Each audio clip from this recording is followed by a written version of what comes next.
Baik, Profesor Lutfi, Ibu Lutfi. Ya. Selamat pagi, Ibu. Pagi, Bu Santi. Ya, Ibu. Ya, Ibu bagaimana? Lutfi akan Ya, menyampaikan materi mengenai oke, sudah. profesionalitas Oke. pendidikan kaum milenial. Kepada beliau, Profesor Lutfi, dipersilahkan. Terima kasih Bu Santi. Bu Santi apa Mbak Santi nih ya, karena masih muda sekali. Ya. Pak Hakim ini, Ustadz Hakim ini juga masih muda sekali. Hanya kelihatan supaya lebih berwibawa, maka dia memelihara jenggot ya. Betul Bu, betul Bu. Saya aja nggak pakai jenggot Bu. Kalau berwibawa nih Pak Agus. Iya Bu. Oke, Assalamualaikum warahmatullahi wabarakatuh. Yang saya hormati Pak Agus, Ustadz Hakim, Bu Santi, dan juga Bu Monica ya sudah hadir juga tadi. Senang mengenal Bu Monica di sini, luar biasa. Saya trace digital jejak digitalnya, beliau orang yang sangat tepat untuk terlibat di dalam trend science ini ya, orang yang sangat tepat. Tidak salah nih Pak Agus memilih nih. Mudah-mudahan Bu. Ya. Dan terima kasih sudah diberi kesempatan belajar juga di sini Pak Agus, Mas Hakim, dan Mbak Santi, dan Bapak Ibu semuanya. Dan ada mahasiswa kami yang di Trendsign ini, Agus Widayoko, titip nggih, Mas Hakim nggih, titip nggih, dia kalau nakal ya dijewer saja. Dan Bapak Ibu semuanya yang sudah bergabung di Zoom untuk berbagi pengalaman ya, berbagi sedikit pengetahuan dan wawasan. Saya kira apa yang akan saya sampaikan ini semua sudah kita pahami bersama, dan kita anggap saja ini sebuah diskusi untuk refreshing begitu ya, untuk sama-sama mengembalikan atau mengingatkan pada kita semua, karena kita ini sama ya, saya ini juga guru, kita semua ada berada di dalam bidang pendidikan, dan yang kita hadapi adalah memang siswa atau mahasiswa yang pada era yang sekarang ini disebut era milenial. Baik, mohon izin Mbak Santi, saya akan share screen.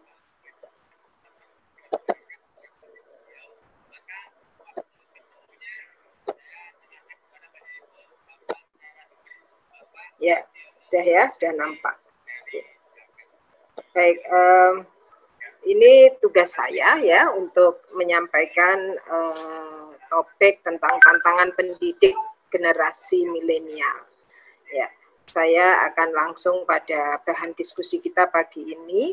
Yang pertama adalah fenomena perubahan pembelajaran abad 21, kemudian karakteristik peserta didik abad 21, ya, kemudian peran guru dalam pembelajaran abad 21, model-model pembelajaran abad 21, dan ini TPEC ini ya, sebagai kerangka integrasi teknologi, serta profil dan kompetensi guru abad 21.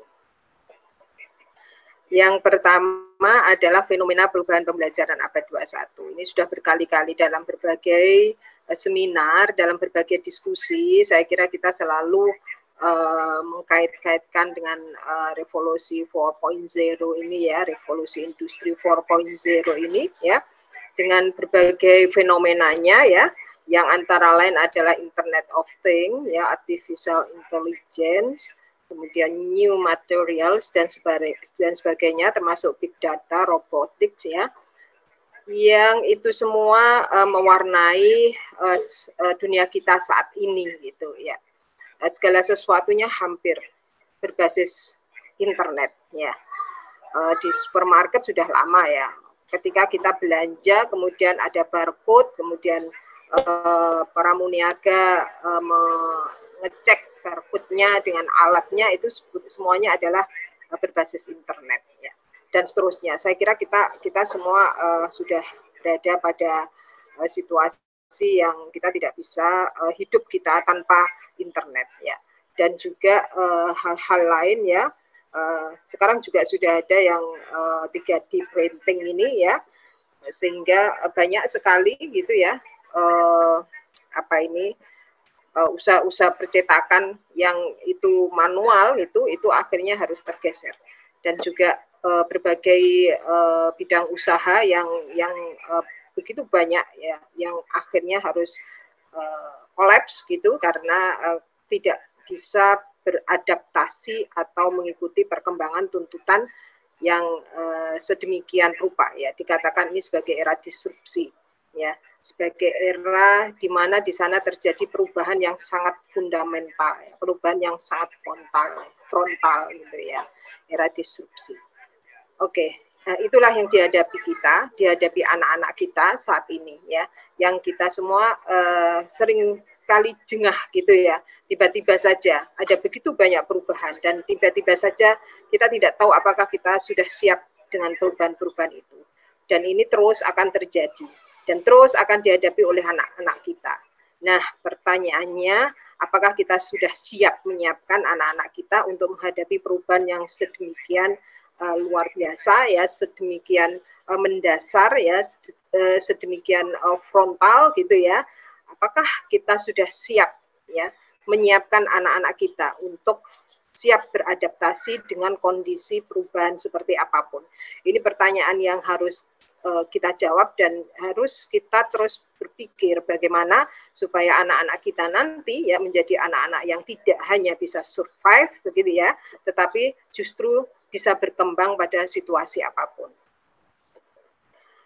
Juga ini ada data tentang perkembangan indikator TIK di Indonesia ya, teknologi informasi dan komunikasi ya. Kita lihat bahwa penggunaan telepon seluler dan juga rumah tangga yang akses internet itu terus meningkat gitu ya, pengguna internet juga terus meningkat. Ya, ini artinya memang ya Internet of Things ini sudah menjadi bagian dari hidup kita ya. Hidup kita termasuk hidup anak-anak kita ya, yang kita sebut sebagai generasi milenial. Kemudian medsos ya, luar biasa ya. YouTube, WhatsApp, ya, Facebook dan seterusnya ya, Instagram, Line, Twitter, FB Messenger, hampir semuanya kita ini menggunakan mungkin lebih dari satu, lebih dari dua ya. Sudah punya WhatsApp ya, ada Facebook, ada Instagram, ada Line, ada Twitter, hampir semua kita sepertinya menggunakan ini semua ya. Dan setiap orang tidak hanya menggunakan satu atau dua, bahkan lebih gitu ya. YouTube, banyak orang yang sudah mempunyai akun pribadi untuk YouTube gitu ya, dan mengunggah semua aktivitasnya begitu ya, dari hari ke hari melalui YouTube-nya dan dibagikan, dan bahkan ini bisa menjadi salah satu ajang untuk pencitraan begitu ya, untuk promosi, untuk publikasi ya, dan sebagainya, termasuk juga Facebook, Instagram ya, yang ini juga dihadapi dan anak-anak kita berada di dalamnya, sehingga harus ada literasi baru ya, new literation ya, yang harus kita bekalkan pada anak-anak dan juga kita sendiri, karena banyak sekali di antara kita ini gitu ya, yang sebetulnya masih sangat kagok begitu ya, dengan perubahan-perubahan termasuk juga berbagai informasi yang begitu banyak di sekitar kita, dan tanpa kita mengunyahnya dulu ya, langsung menelan begitu ya. Nah, kadang-kadang tanpa kita mengeceknya dulu informasi itu betul atau tidak, tapi langsung men-share-nya begitu. Dan itu tidak hanya dialami oleh mereka-mereka yang misalnya begitu ya, yang pendidikannya masih rendah, tidak, tetapi bahkan di kelompok-kelompok akademisi pun ya, itu masih banyak gitu ya. Saya ini ada di kelompok atau di grup WA, misalnya di grup WA Asosiasi Profesor Indonesia begitu ya, tetapi tetap saja di sana ada para beberapa begitu ya, tidak banyak lah ya, tapi ada satu dua itu yang sharing informasi itu yang benar-benar itu informasi yang tidak seharusnya di-share pada grup yang namanya begitu akademis dan intelek. Dan juga teman-teman dosen kita gitu ya, itu kadang-kadang juga begitu mudahnya men-share. Nah, itu adalah kondisi kita. Nah, bagaimana kita harus memastikan bahwa anak-anak kita, ya anak-anak didik kita, itu memiliki literasi informasi, ya memiliki literasi digital gitu ya, sehingga tidak semudah itu untuk membagikan informasi-informasi yang belum tentu kebenarannya. Ini sangat penting juga ya. Nah, ada pergeseran paradigma belajar ya, abad 21, yang ini di awal-awal dulu kurikulum 2013, saya kira kita semua sudah membaca ini. Ya, pergeseran paradigma belajar abad 21 ini ya, dengan ciri-cirinya yang seperti ini, dan bagaimana seharusnya model pembelajaran itu dilaksanakan ya, ini sudah ada. Bahkan mungkin sebelum kurikulum 2013 gitu ya, mungkin sejak KTSP bisa saja ini juga sudah diantisipasi gitu. Nah, informasi, komputasi, otomasi dan juga komunikasi ya, ini mewarnai pembelajaran saat ini ya, mewarnai pembelajaran saat ini dan yang akan datang. Sehingga model-model pembelajarannya kalau kita lihat ya, begitu muatan kurikulumnya itu sebetulnya sudah sangat bagus muatannya ya, tetapi memang di dalam implementasinya itu tidak mudah karena berbagai hal, tidak hanya karena kondisi kemampuan guru begitu ya, tidak hanya karena kondisi misalnya keterbatasan sarana prasarana gitu ya, tidak hanya karena mungkin kemampuan manajerial atau leadership ya dari kepala sekolah atau juga dari pengawas atau dari manajemen yang lebih atas begitu ya, tidak hanya itu, tetapi justru karena begitu ya paradigma ini yang belum berubah ya. Jadi mindset atau budaya itu yang belum berubah ya. Kita tahu semuanya ini begitu ya. Kita tahu bahwa pembelajaran itu seharusnya lebih mendorong peserta didik itu untuk mencari tahu ya. Kemudian makanya di sini kita mengenal ada scientific approach gitu ya, pendekatan saintifik gitu ya, yang dimulai dengan menanya dan seterusnya gitu ya, yang itu kita tahu gitu ya, termasuk juga di sana makanya kemudian ada HOTS ya, yang beberapa tahun belakangan ini berkali-kali dilatihkan begitu oleh direktorat di Kemendikbud ya, Kemdikbud gitu ya, kepada guru-guru supaya bisa membuat soal-soal yang berbasis HOTS gitu. Sebetulnya arahnya supaya anak-anak kita itu terbiasa menghadapi masalah-masalah dan dia terlatih untuk memecahkan masalah ya. Dan di sana juga ada kolaborasi, makanya kemudian ada pembelajaran yang berbasis proyek gitu, apakah itu dengan offline maupun online gitu ya, dan seterusnya. Nah, ini sudah lama gitu ya, sudah 2013 yang lalu lah setidaknya begitu ya. Tetapi kalau kita lihat gitu sampai sekarang ya masih banyak ya, meskipun sudah sebagian sudah sangat mahir ya untuk melaksanakan pembelajaran yang berorientasi pada paradigma belajar abad 21 ini ya, tetapi masih jauh lebih banyak yang belum begitu. Nah, sehingga itu juga menjadi tugas kita begitu ya. Tidak hanya bagaimana kita mengajarkan pada siswa, tapi lebih dulu bagaimana seorang guru itu harus berubah. Ya, paradigma berpikirnya itu harus berubah dulu gitu, dan tidak kemudian memberi barikade begitu ya, misalnya bagaimana saya bisa mengajarkan dengan scientific approach, anak-anak itu membaca saja tidak bisa. Nah, itu salah satu kendala juga, bagaimana harus mengajarkan dengan proyek sementara guru terbatas ya. dan seterusnya ya. Bagaimana harus mengajarkan untuk berpikir tingkat tinggi kalau anak-anak itu datang ke sekolah saja malas. Nah, mereka harus dijemput. Nah, kondisi-kondisi seperti itu faktanya memang masih kita alami, gitu ya Bapak Ibu. Itu fakta kita yang luar biasa, disparitas pendidikan ini, baik dalam sisi kualitas maupun kuantitas itu masih sangat luar biasa di Indonesia kita ini ya.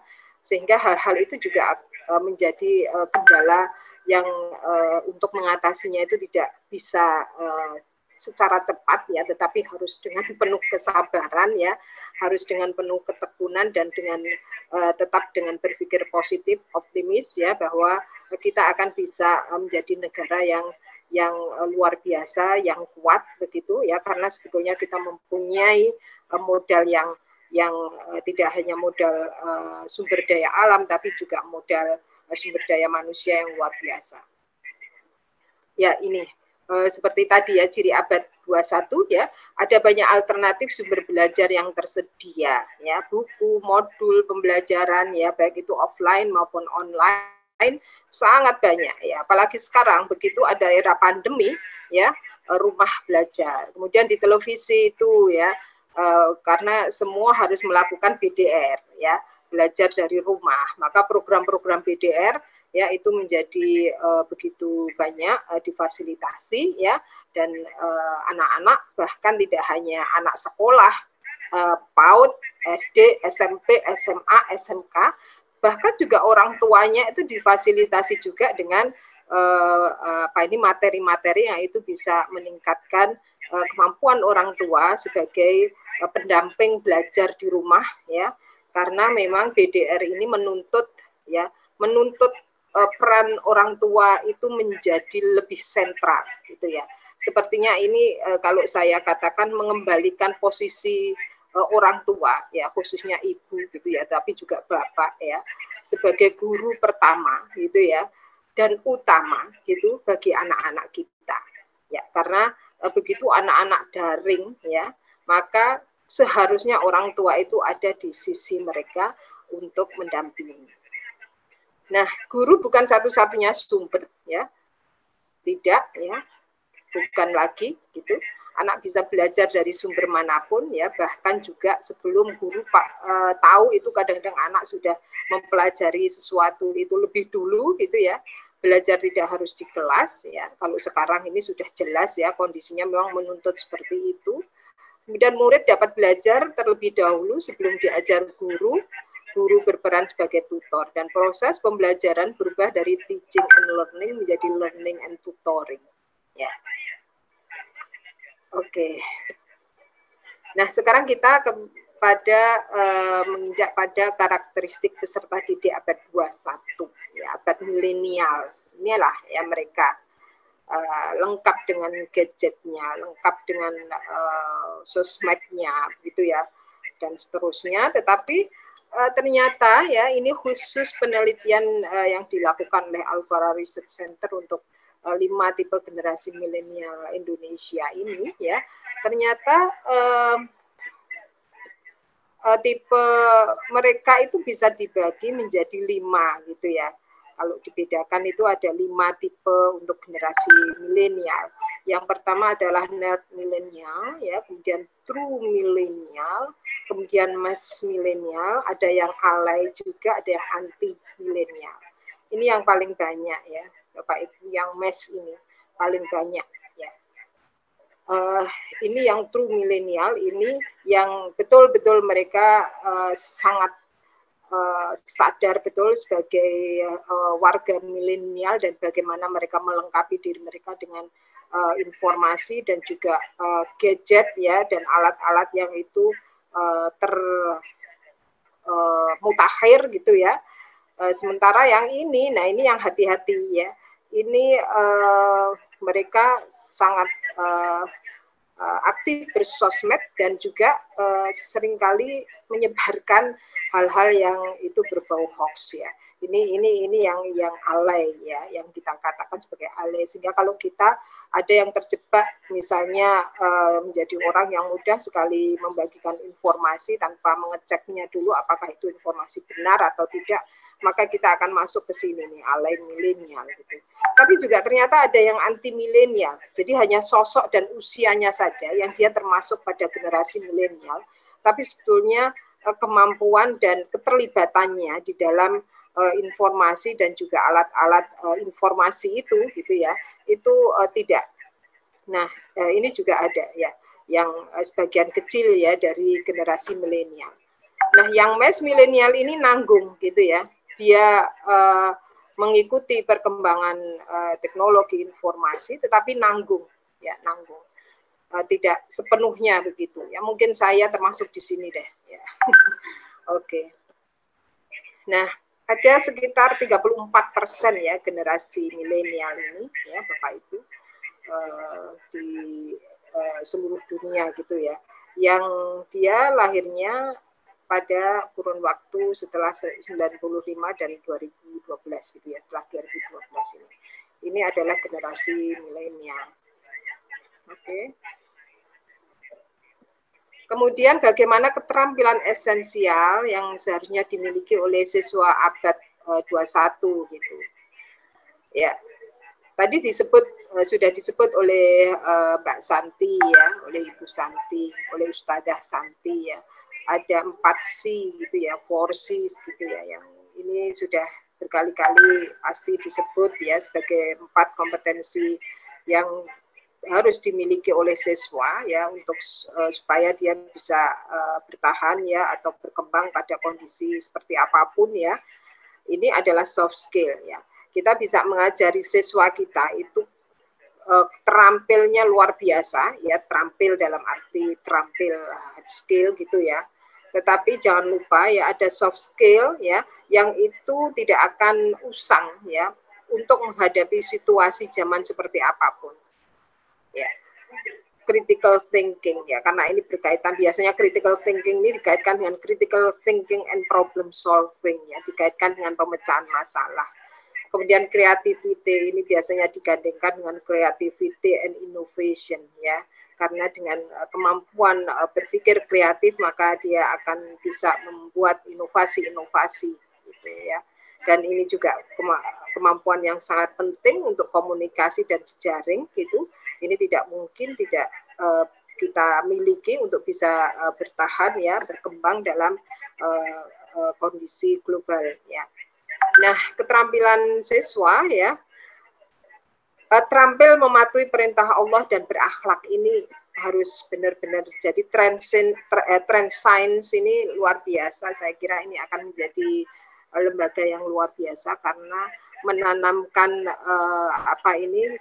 ketaatan pada Allah dan juga akhlak ya, ini pasti menjadi satu orientasi khusus pada oleh trend science gitu ya untuk membangun karakter peserta didik gitu ya, sudah sangat cocok begitu dengan tuntutan siswa abad milenial ya.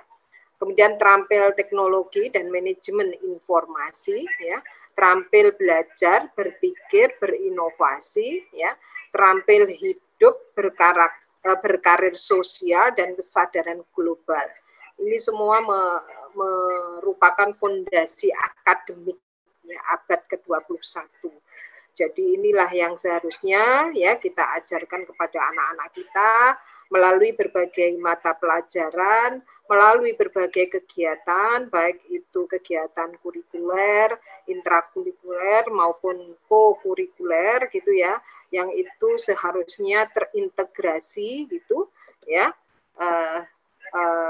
integrated gitu ya, karena tidak, hidup ini kan bukan sesuatu yang bisa dipisah-pisahkan masalahnya secara parsial gitu.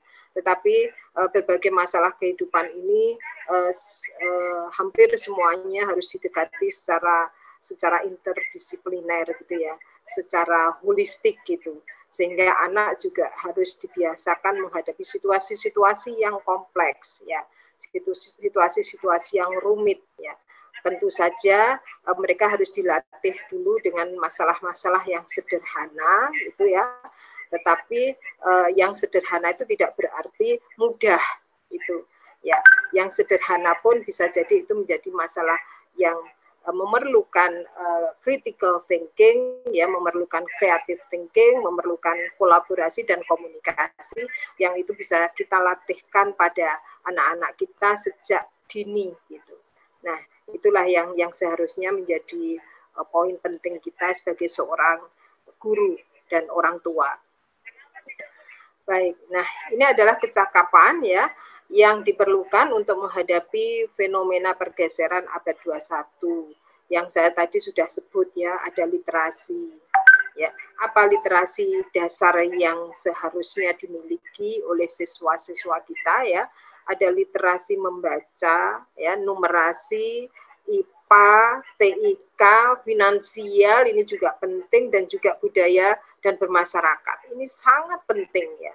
Karena apa? Karena kita hidup dalam keberagaman. Ya. Sehingga bagaimana kita memiliki literasi ya, budaya dan bermasyarakat ya, itu benar-benar harus kita kembangkan ya pada diri di anak-anak kita. Ya, sehingga mereka biasa menghargai perbedaan, biasa menghargai keberagaman, ya, dan mereka hidup harmonis ya dengan lingkungan yang beragam. Nah, ini juga penting Bapak Ibu ya. Nah, literasi dasar tentu saja tidak hanya dimaknai sebagai kemampuan membaca, menulis, dan berhitung, ya, tetapi adalah kemampuan menggunakan core skills ya untuk kehidupan sehari-hari. Ya, intinya bagaimana kita bisa menggunakan kemampuan literasi kita itu untuk memecahkan masalah kehidupan. Selanjutnya, selain literasi dasar, itu juga ada kompetensi, ya, kemampuan siswa untuk menyelesaikan permasalahan kompleks. Ini tadi sudah kita bahas. Kemudian juga karakter, ya, kemampuan siswa menghadapi perubahan pesat pada lingkungan. Harus kita kembangkan, ya, sifat-sifat. Mohon maaf, Profesor Lutfi. Halo. Ya. Mohon maaf diinterupsi.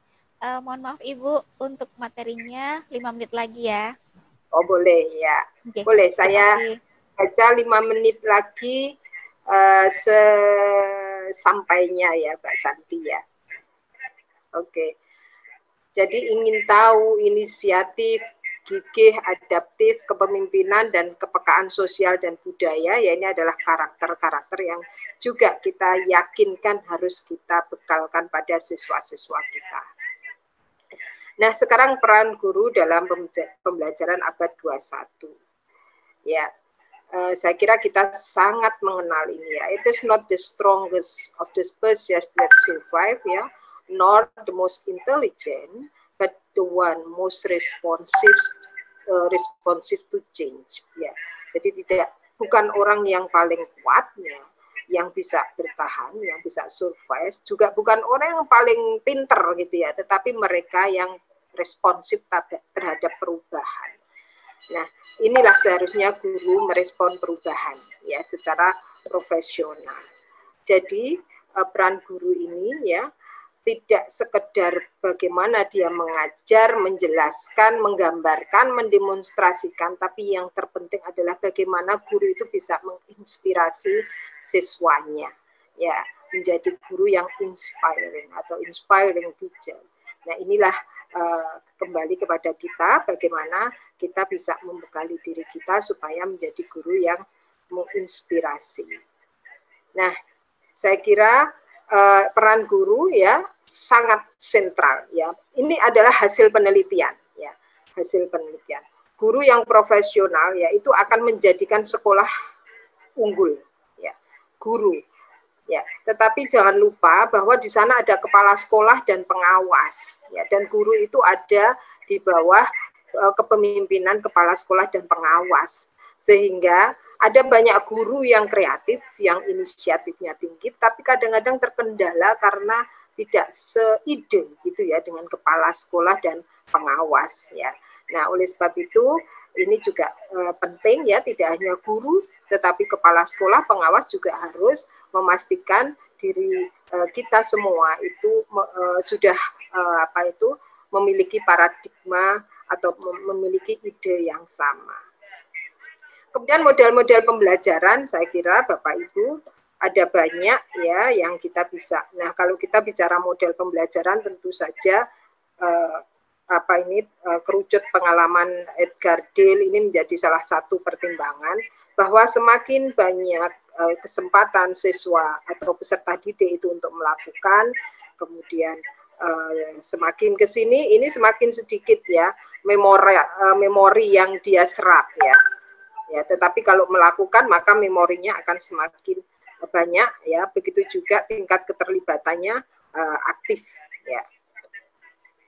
Ini adalah inquiry, kemudian discovery masih sangat relevan. Begitu juga dengan problem based dan project based, dan juga tentu saja blended learning dan digital learning. Dan ini ya STEM ya serta STEAM ya. Sekarang kalau kita lihat di modul-modul pendidikan profesi guru itu khususnya ya, ini sudah tidak lagi STEM, tapi STEAM.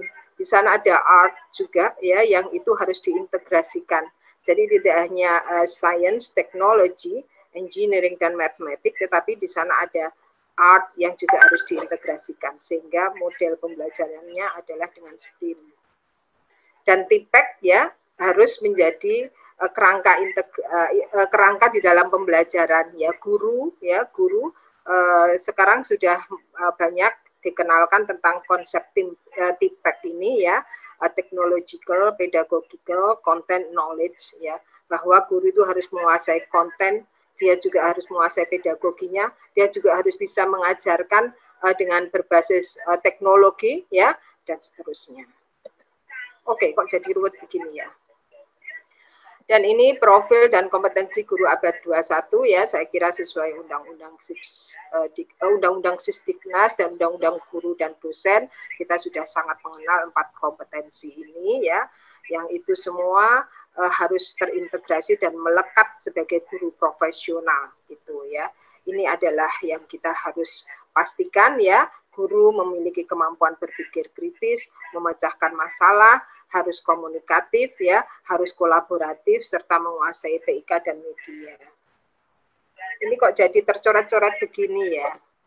Oke, sudah selesai. Saya kira ini bagian-bagian tubuh guru, semua organ kita itu kita gunakan semuanya untuk melakukan dan memikirkan apa yang bisa kita lakukan untuk membentuk karakter siswa, kecerdasan siswa, kepribadian siswa, dan menjadikan mereka sebagai orang-orang yang bisa memiliki kemampuan pemecahan masalah, kemampuan berkembang pada kondisi perubahan seperti apapun.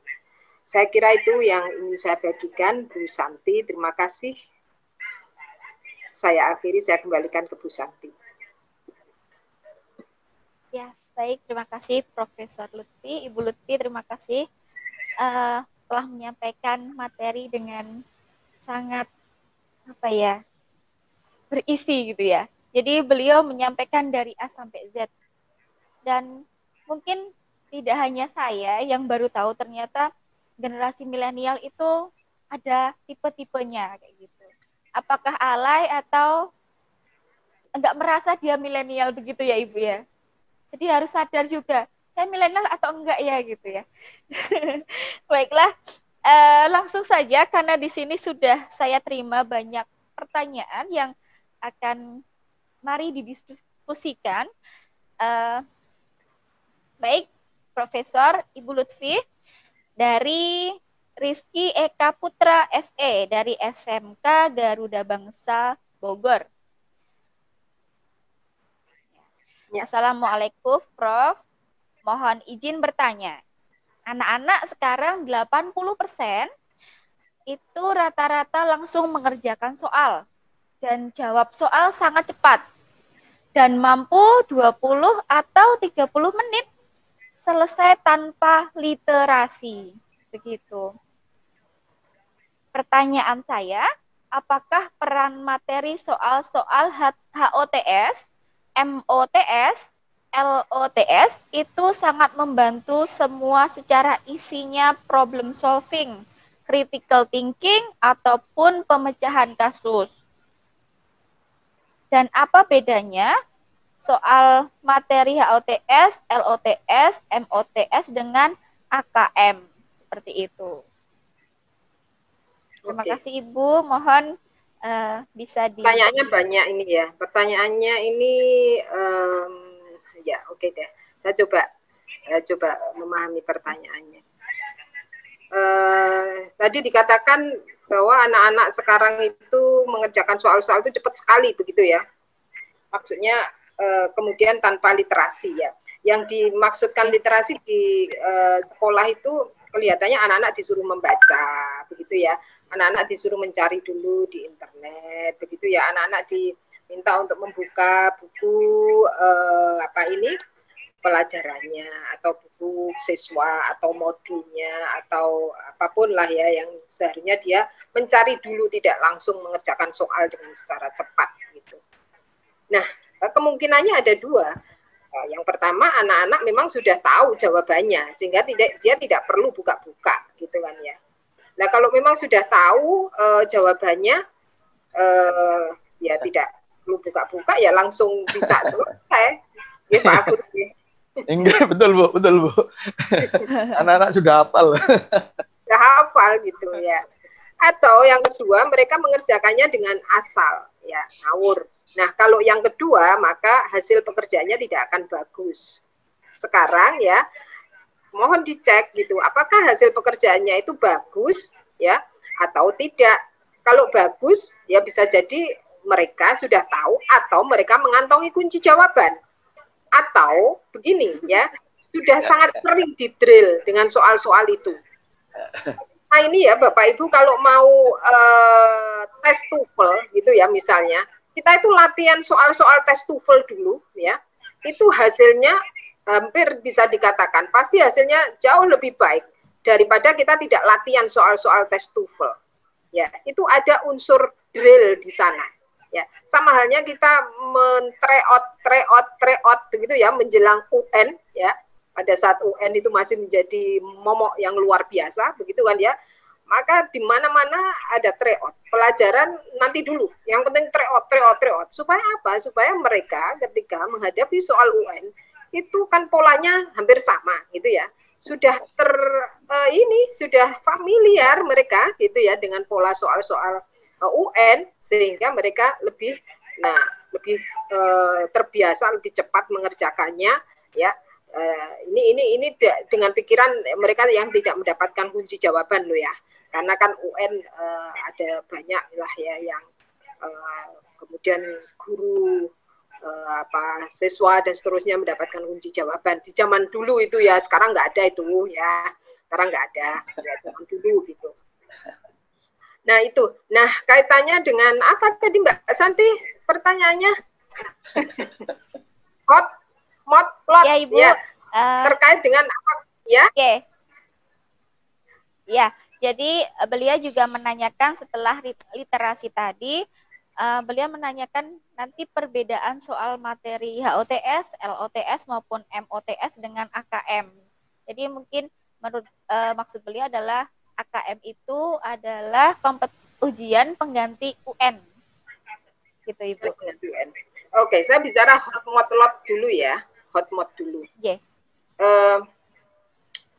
Kalau kita lihat ya, ini kalau guru ini semua harus hafal nih. Kalau enggak berarti harus diurus ini Pak Agus dan Mas Hakim. Guru harus semua tahu apakah itu taksonomi Bloom ya, Bloom taksonomi. Ya, kita harus hafal itu. Itu teori dasar sekali ya yang semua guru harus tahu karena ini kaitannya dengan hot mode lots.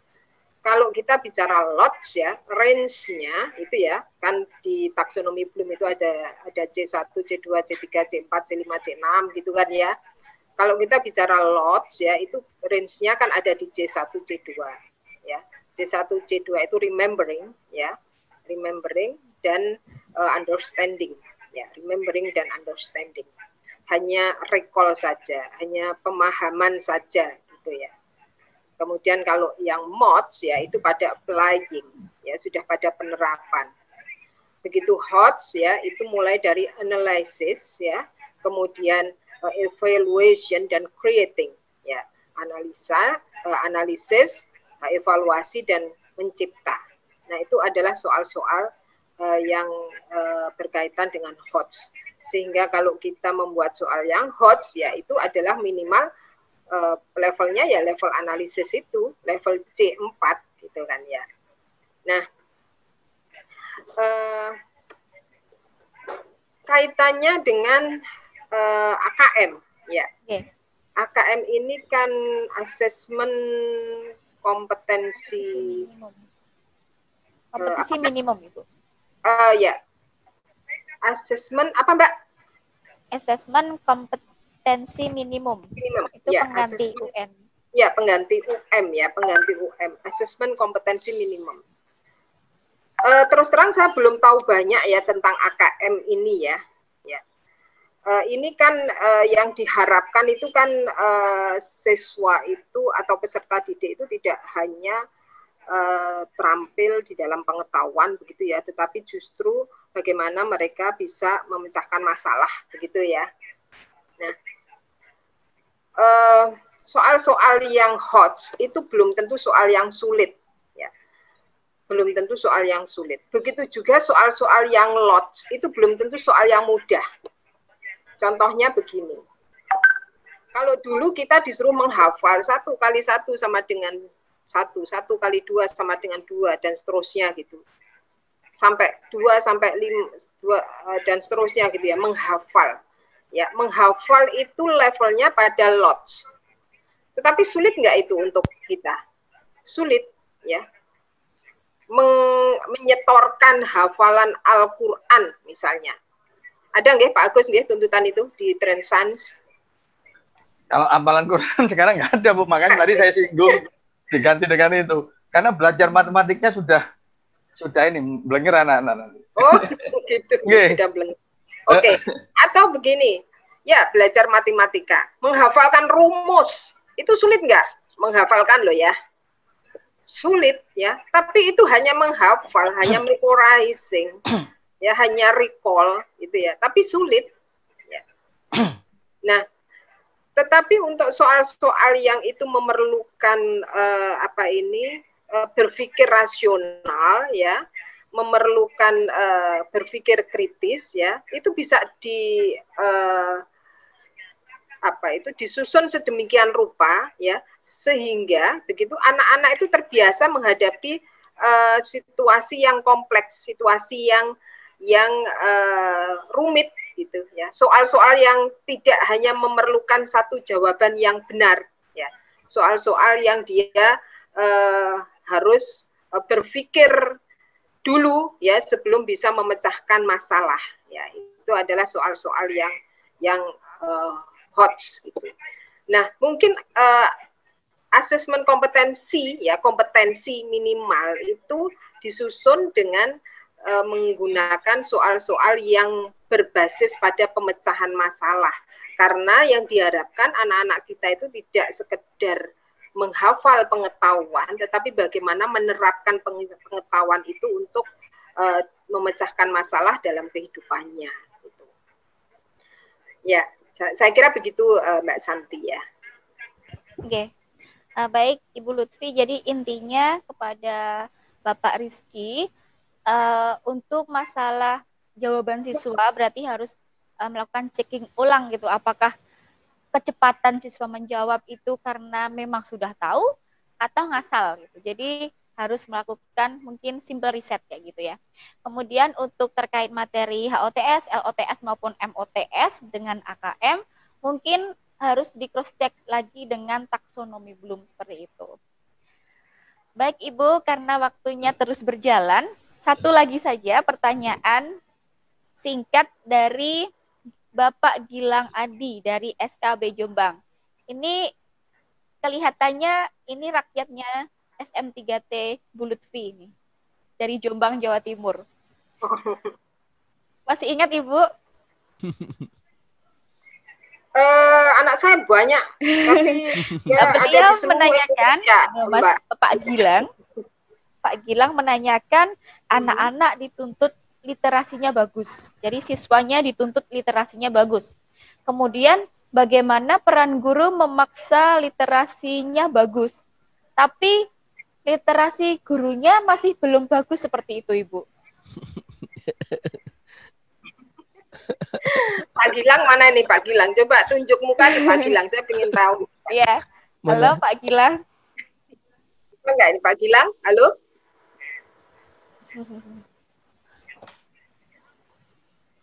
Mana nih Pak Gilang? Oh, tidak. Oke, Bu Santi, saya kira kita sudah tahu semua jawabannya ya. Guru adalah role model, gitu ya. Selama kita tidak bisa menjadi uswah, ya gitu ya, bagi siswa-siswa kita ya jangan menuntut anak menjadi seperti apa yang kita inginkan. Kita dulu, gitu ya, kita dulu, ya. Makanya salah satu kegagalan gerakan literasi sekolah, gitu ya. Itu salah satu kendalanya adalah guru menyuruh siswa membaca, tetapi guru sendiri tidak membaca. Ya, gitu.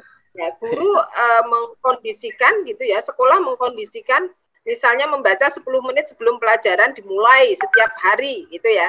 Nah, guru-guru mengambil kesempatan itu, wah berarti saya bisa datang agak terlambat gitu, karena kan anak-anak masih membaca gitu ya.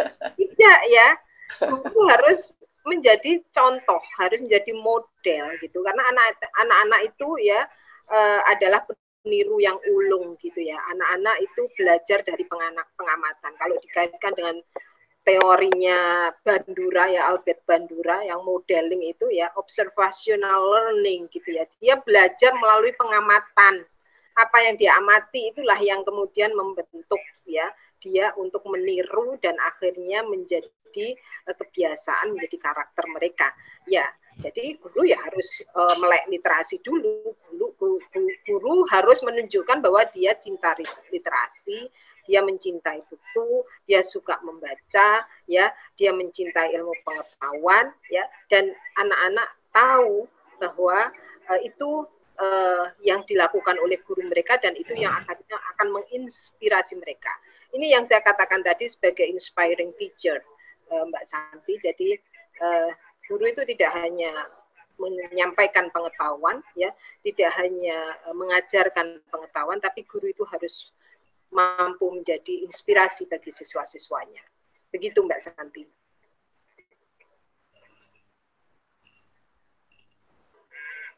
Baik. Halo Mbak Santi. Ya. Ya, sudah. Ya, kepada Bapak Gilang begitu ya, dan teman-teman rekan guru, berarti jangan jadi guru yang jahat gitu ya. Jahat kenapa? Gurunya minta santrinya, siswanya ngaji 1 hari 1 juz. Ustadz-ustazahnya ngajinya sehari berapa lembar gitu kan? Ustazahnya baca buku enggak tiap hari? Juga. Terus siswa-siswanya disuruh baca buku banyak gitu. Iya gitu, jadi ini notis buat kita para guru. Kalau nggak mau baca banyak, jangan nyuruh siswanya baca banyak. Kalau nggak mau ngerjain soal fisika banyak, nggak boleh ngasih soal atau tugas fisika banyak gitu ya, Ustadz Agus. Pesannya jadi nggak nyampe itu. Bukan seperti itu ya, saya kira ya.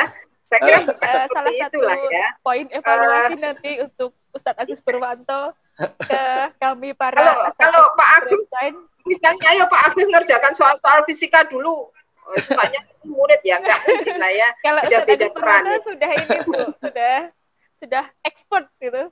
Kita ini yang ya, atau mungkin Mbak Santi misalnya ya, kan tidak harus kemudian karena Mbak Santi memberi tugas mengerjakan soal pada anak-anak, kemudian Mbak Santi juga ikut mengerjakan soal di depan gitu kan, enggak seperti itu ya. Saya kira kita bisa lah menerjemahkan maksud kita, bagaimana seharusnya kita menjadi suatu hasanah bagi anak-anak kita gitu. Oke, baik Ibu Lutfi. Kami mewakili panitia dan teman-teman para peserta mengucapkan banyak terima kasih. Jadi Bapak dan Ibu, di sini Ibu Lutfi harus meninggalkan webinar terlebih dahulu karena kesibukan beliau harus mengisi di event lain. Dan sebelum itu dimohon Ibu Lutfi memberikan closing statement kepada kita semua. Waktu dan tempat kembali kami persilahkan. Oke. Terima kasih. Saya untuk closingnya saya ingin mengucapkan terima kasih saja pada Pak Agus, Ustadz Hakim, Bu Santi dan semua Bapak Ibu yang di Trend Science, ya Bu Monica yang juga hadir di sini. Senang saya berkesempatan belajar bersama ya di sini, dan mudah-mudahan apa yang menjadi sharing kita pagi ini bermanfaat gitu ya. Ini adalah reminder tidak hanya untuk Bapak Ibu, tentu saja juga untuk saya pribadi ya, sebagai sama-sama guru dan mempunyai tanggung jawab besar pada generasi yang kita didik ya. Karena katanya Ustadz Agus itu kan ini adalah investasi dunia akhirat gitu ya, dan juga harus kita pertanggungjawabkan dunia akhirat. Jadi itu ada yang ingin saya sampaikan ya kepada kita semua. Kesadaran itu harus kita miliki gitu ya. Mudah-mudahan kita ini adalah guru yang menjadi guru karena panggilan hati, bukan karena keterpaksaan. Ya, kalau guru sebagai panggilan jiwa, panggilan hati, maka kita akan melaksanakan tugas kita sebagai guru dengan sepenuh hati. Saya kira itu Bu Santi, dan mohon maaf bila ada hal-hal yang kurang berkenan. Mudah-mudahan sekali waktu, suatu ketika saya bisa berkunjung ke Trend Science ya. Saya ini nenek moyang saya Solo Pak Agus, jadi keluarga kami itu berasal dari Solo. Ada keluarga banyak di Sragen, Jogja, Solo, Boyolali gitu ya. Siapa tahu gitu ya, kami pas lewat kemudian saya bisa mampir gitu. Enggak Bu, nanti insya Allah kita jadwalkan Bu. Ya. Saya jadi pinisirin ini Pak Agus. Enggak Bu. Ini teman-teman yang lain sudah kok Bu. Jadi seperti Prof. Khairul Rijal, Prof. Mitra Judin, Prof. Satria dari ITB itu sudah. Nah ini kesempatan ini langsung dari pernyataan Bu Lutfi ini tadi sudah. Saya akan kita catat ini, kita catat ke sana ya, karena bagi saya itu menjadi wahana belajar saya juga. Saya kira begitu ya Pak Agus, Pak Ibu matur nuwun, dan Bapak Ibu semuanya. Saya akhiri, billahi taufiq wal hidayah. Wassalamualaikum warahmatullahi wabarakatuh. Waalaikumsalam warahmatullahi wabarakatuh. Warahmatullahi wabarakatuh. Terima kasih, Bu.